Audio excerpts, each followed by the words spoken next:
और आसिफ अली जरदारी साहब को गुज़िश्ता रोज़ सदर भी मुंतखब कराया। मुझे यकीन है इंशाअल्लाह कि ये आइंदा दिनों में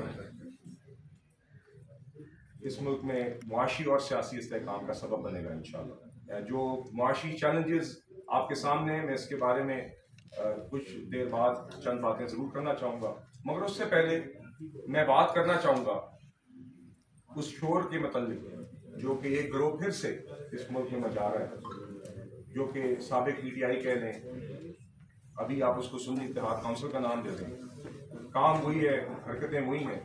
और आज जो इलेक्शन में धांधली का शोर मचाया जा रहा है, जो जमात या गिरोह ये शोर मचा रही है, ये पहली बार ऐसा नहीं करी।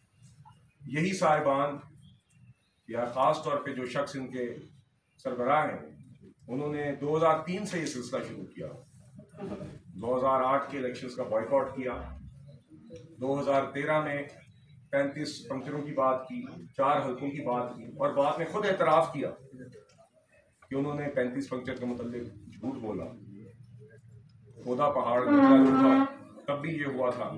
और इस झूठ की बुनियाद के ऊपर उन्होंने उस वक्त भी 2013 से 18 के दरमियान मुस्तकिल यहाँ पे रुकावटें डालने के अलावा, शोर मचाने के अलावा, रियासत को आगे चलने से रोकने के अलावा उन्होंने कोई काम नहीं किया। 2 धरने किए, PTV पर हमला किया, सुप्रीम कोर्ट की दीवारों पर तलवारें टांगी और पार्लियामान को लानतें भेजी।